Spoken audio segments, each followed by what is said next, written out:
વળી કહું એક વાર્તા સરસજી, પતિવ્રતા જેને એક પુરુષજી,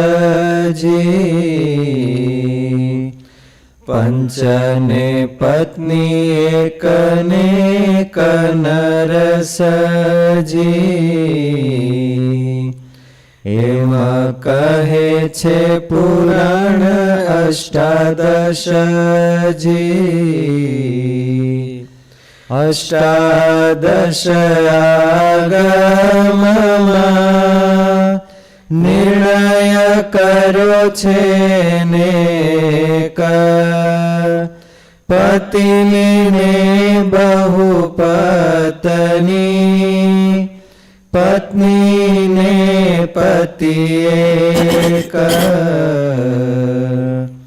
એહ મર્યાદા પુરાણમાં બાંધી બહુ બળવાન, સહુ સહુને ધર્મે રહી ભજવા શ્રી ભગવાન. ધર્મ દ્વેષી હરિધામમાં નવ પહોંચે નિર્વાણ. પંચાલી આદિએ પંચનું કેમ માનવું કલ્યાણ. માટે વાત મૂકી દિયો, લિયો હરિ શરણનું જોર. ક્રિયા જોતા કોઈની નથી આવતો નોર. પ્રજ્ઞાચક્ષુપતિ સુણી કરી ગાંધારીએ મન ગોત. તરત નેત્ર મીચિયા એવી પતિવ્રતા ઉદ્યોત.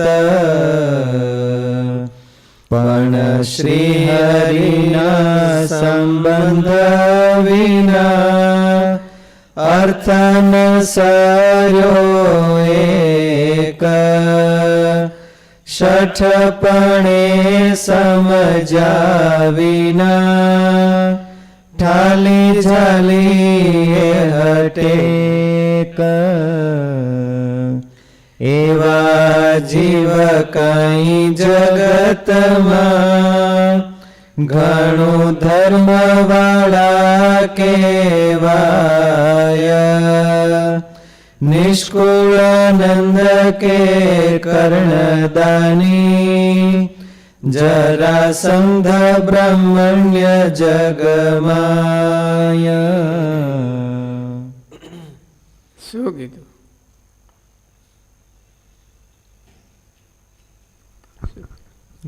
ગાંધારી હતા તે પતિવ્રતા હતા, પર ભગવાનનો સંબંધ કાંઈ હતો નહીં તો મૂર્ખતા. આશરો નહોતો,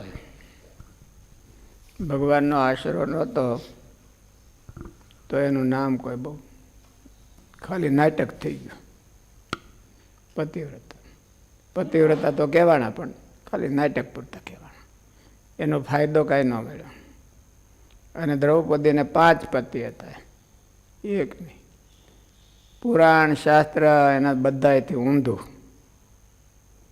તોય ભગવાને હવળું કરી દીધું બધે. એ આશરાનો પ્રતાપ છે.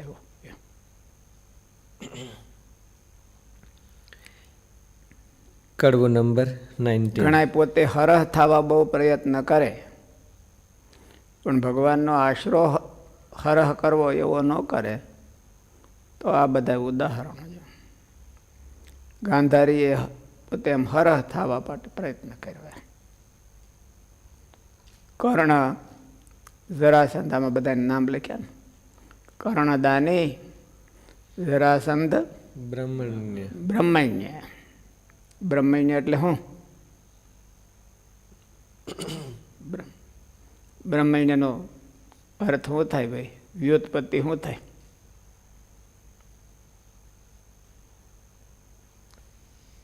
બ્રાહ્મણે નિષ્ઠ હતી. બ્રાહ્મણે નિષ્ઠ હતી. બ્રહ્મણ બ્રાહ્મણે નિષ્ઠ. બ્રાહ્મણે શું? સાધુ હતી બ્રહ્મણ્ય. એનું સારું કરવા વાળો, એનો ભગત ટૂંકમાં. ભગવાન એ બ્રહ્મણ્ય કહેવાય છે એટલે એનો ભગત, એમ બ્રાહ્મણોનો ભગત, શ્રી કૃષ્ણનો નહીં. જરાસંધ બ્રાહ્મણોનો ભગત, પણ એક શ્રી કૃષ્ણનો નહીં. એટલે દુર્યોધન એ બધાનો ભગત જ હતો, પણ એક પાંડવોનો નહીં. એની હારે એને દેખાય, બાકીના હારે બધાને હુવાય, પણ આની હારે અદેખાય. એટલે કર્ણને એવું હતું, કર્ણ બહુ ઉદાર હતો, પણ પાંડવોને પ્રત્યે નહીં. મેઘજીત આપણે એટલે સુખડિયા હતા, એ બહુ ઉદાર હતા અને પૈસાદાર હતા, પણ સાધુ ન જમાડે. મુક્તાન સ્વામી નહીં, બધાને આખા ગામને જમાડે, ઠેઠ બધા માણસો સુધી, પણ એક મુક્તાન સ્વામી ન જમાડે. આવી ઉદારતા, આવું પ્રશસ્તપણું, એ બધું આવું છે નિષ્કોળન સ્વામી કીધું. એનો અર્થ એવો છે કે ભગવાનનો આશરો નથી અને ભગવાનના સાધુનો આશરો નથી, એટલે પછી આવું થાય. માણસને વળ તો બહુ જ હોય, થાય ને કોઈ નથી. જીવડું હોય તોય ખાલી એને તમે વતાવ્યું ન થાય, મકોડાને વતાવ્યો થાય એ ખાલી કાઢો તો ધુઆ ફુવા થઈને કેટલા આટા મારી દે માણસની ઘોડે જ. માણસ એમ જ થાય ને કે કોઈક જરાક ટકોરો માર્યો હોય તો ધુઆ ફુવા થઈને કેટલા આટા મારતી. એટલે જીવને વળ તો બહુ હોય, પણ એ વળ બધા નકામા. વળ ખાઈને મરી જાય. વળ ખાવાથી કાંઈ પેટ તો ભરાય નહીં. માણસોએ નકામું જોડી દીધું ખાવું, એમ વળ ખાવો એમ. વળ ખાવાથી કાંઈ પેટ તો ભરાતું નથી, ઉલટું ખાલી થઈ જાય હોય તોય. એટલે ભગવાનના આશરા વિના કર્ણએ એવી પ્રતિજ્ઞા લીધી કે મારે કોઈક જે માગે એને આપી દેવું, દાન આપી દેવું. કોઈક મારું માથું માગે તો એને આપી દઉં. કોઈક માથું માગી જાય તો આપી દઉં, એને દાન આપ. અને મારા પગ કોઈ દી પૂજાવવા નહીં કોઈ બીજા પાસે. તો બહુ સારી પ્રતિજ્ઞા કહેવાય કે મોડે. નકર તો સીધા હાવ કે આમ લાંબા પગ કરીને જ બેઠા હોય. એમાં આપણે સાધુ મહાત્માઓ તો ટૂંકા પગ કરે જ નહીં ક્યારેય. વળી પાછા કોઈક બીજો ભગત આવે તો લાંબા પગ વારા ઘડી કરવા પડે ને, એટલે લાંબા પગ રાખીને જ બેઠા હોય કે પૂજો અને ધોવો અને પીવો. એટલે કર્ણએ એવી પ્રતિજ્ઞા લીધી કે મારે કોઈ દિવસ લાંબા પગ રાખીને ધોવરાવવા નહીં અને કોઈને પાણી પીવરાવવું નહીં, એવી પ્રતિજ્ઞા લીધી.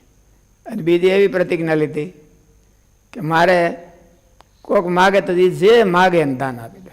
દુશ્મન માગે તો અર્જુને માગી લીધું હોત કે કર્ણનું માથું તું મને દે તો દઈ દે, પણ અર્જુને સામો વટદાર ક્ષત્રિય હતો ને કે હું માગું છે ને, નગર એને માગી લીધું હોત તો એને બીક તો કર્ણને જ હતી. દ્રોણાચાર્ય અને ભીષ્મની એટલી બીક નહોતી એને.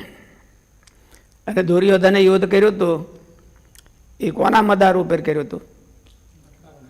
કર્ણના મદાર ઉપર.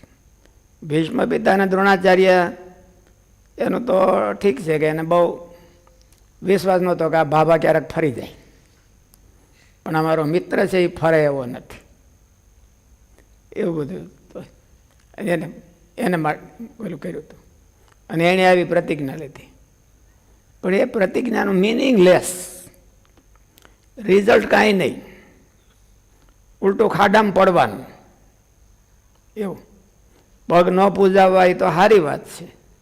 ભગવાનના ભગતને પૂજાવાય જ નહીં એવું ન કરાય. તો એ સારી પ્રતિજ્ઞા છે. પણ ભગવાનના સંબંધવાળી નહીં. પગ ન પૂજાવવા શું કરવાને? ભગવાનને રાજી કરવા. કર્ણએ પ્રતિજ્ઞા લીધી કે પગ ન પૂજાવવા શું કરવાને?